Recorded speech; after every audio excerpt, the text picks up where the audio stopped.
10 থেকে 12,000 টাকা দিলেই মিলছে এসএসসি পরীক্ষার প্রশ্নপত্র। টেলিগ্রামের মাধ্যমে বিক্রি হওয়া এসব প্রশ্ন বোর্ড পরীক্ষার সাথে মিলেও যাচ্ছে হুবহু। পরীক্ষার আগের দিন সকালবেলা ওখানে মেসেজ দিয়েছিল, দিয়ে বলেছিল যে আজকে রাত 11টার দিকে এখানে আসলে প্রশ্ন দেওয়া হবে। তারপর আমি ভাবলাম যে দেখি কি অবস্থা, এটা যদি হয় তাহলে আমি প্রোটেস্ট করতে পারবো। তারপর আমি পরীক্ষার রাতে আবার ঢুকে দেখি প্রশ্ন দেয়নি, বলতেছে যে প্রশ্ন দিতে পারছে না, কোনো একটা হয়তো যান্ত্রিকতার ত্রুটি আসছে। তারপর আমি তো আমার মতন পরের দিন পরীক্ষা দিলাম, বাসায় আসলাম। আসার পর যখন আবার আমি টেলিগ্রামে ঢুকে দেখি যে এই কী অবস্থা দেখি, তখন দেখি ওই চ্যানেলে আরেকটা চ্যানেলের লিঙ্ক দেওয়া আছে। তো ওই লিঙ্কে যখন ঢুকে দেখি একটা 3000 সাবস্ক্রাইবার একটা চ্যানেল আছে যেখানে লেখা আছে সকল বোর্ড 2026। তো ওখানে ঢুকে একটু উপরের দিকে গিয়ে দেখি যে 20 এপ্রিল মানে যেদিন আমাদের পরীক্ষার আগের রাত 11টা 24 আমাদের দিনাজপুর বোর্ডে প্রশ্ন দেওয়া আছে। তো আমি যখন বিষয়টা দেখে ভাবলাম যে এটা কি আসলে রিয়াল না ফেক, তখন আমি পোস্টের ভিতর ঢুকে দেখি আমাদের প্রশ্নের সাথে হুবহু কমন, একটাও এদিক ওদিক নাই। ফেসবুক ও টেলিগ্রামের বিভিন্ন প্রাইভেট গ্রুপে এসএসসির প্রশ্ন বিক্রির বিজ্ঞাপন দেওয়া শুরু করে চক্রটি। গ্রুপে যুক্ত করে এক করা হয় শিক্ষার্থীদের, সেখান থেকেই বাছাই করে যুক্ত করে নেওয়া হয় টেলিগ্রামের আরেকটি সিক্রেট গ্রুপে।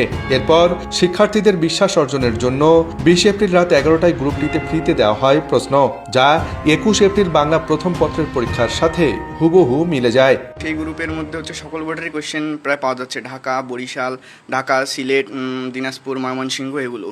তো সেখানে হচ্ছে প্রথমে যে কোয়েশ্চেনটা দিয়েছে বাংলা প্রথম পত্র, সেখানে তারা হচ্ছে ফ্রিতেই কোয়েশ্চেনটা দিয়ে দিয়েছে, কিন্তু পরবর্তীতে যখন আবার অনেকে এটা ঘাটাঘাটি করে দেখতেছে যে বাংলা দ্বিতীয় পত্রের কোয়েশ্চেনটা পাওয়া যাচ্ছে কি না, তো সেখানে দেখা যাচ্ছে তারা একটা বড় অ্যামাউন্টের টাকা যাচ্ছে। গ্রুপে ঢুকে দেখি ওখানে বলতেছে পেমেন্ট করা লাগবে। তো এই বিষয়টা আমি আমার ফ্রেন্ডদেরকে শেয়ার করলাম যে কী অবস্থা। ওরা বলতেছে ভাই প্রোটেস্ট তো করতে হবে। এখন দেখি পেমেন্টের সিস্টেমটা কি, সবাই মিলে যদি সবাই 400-500 করেও দিই, আমরা মোটামুটি সবাই 10-11 হাজার টাকা তুলতে পারবো। তো আমরা ফ্রেন্ডরা মিলে সবাই কম করে দিয়ে একটা টাকার অ্যামাউন্ট দাঁড় করাইলাম। করার পর ওখানে মেসেজ দিলাম যে আমরা হচ্ছে কোয়েশ্চেন নিতে যাচ্ছি, কীভাবে কী করবো। দেন তারা অনেকক্ষণ সিরিয়াল নাম্বার দেয়। দেন সিরিয়াল নাম্বার দেওয়ার পর একটা ক্যাশ আউট নাম্বার দেয় যেখানে ক্যাশ আউট করতে হবে। দেন আমি ওখানে ক্যাশ আউট করি। ক্যাশ আউট করার পর তার একটু সময় নেই, নিয়ে আমার ইনফরমেশন নেই, ওখানে 10,800 টাকা ক্যাশ আউট করি। এরপর থেকেই ব্যবসায় নামে চক্রটি। বাংলার দ্বিতীয় পত্রের পরীক্ষার প্রশ্নের জন্য চাওয়া হয় বোর্ড ভেদে 10 থেকে 14,000 টাকা, যা কিনে নেন অনেক শিক্ষার্থী। এই কোয়েশ্চেন তো হচ্ছে বড় উপরমহল থেকেই আসে, এগুলো তো হচ্ছে আগে থেকে এটা একটা এসএসসি সমমানের পরীক্ষা, এটা হচ্ছে খুবই একটা গুরুত্বপূর্ণ একটি বিষয়। তো এইখানে যদি এইভাবে ফাঁস হয়, এটা আমাদের জন্য খুবই দুঃখজনক বিষয়। টেলিগ্রামে গ্রুপটির নাম দেওয়া হয়েছে সকল বোর্ড প্রশ্ন 2026।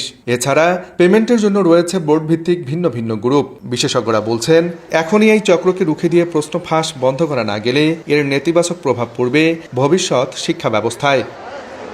আব্দুর রশিদ জীবন, সময় সংবাদ, রংপুর।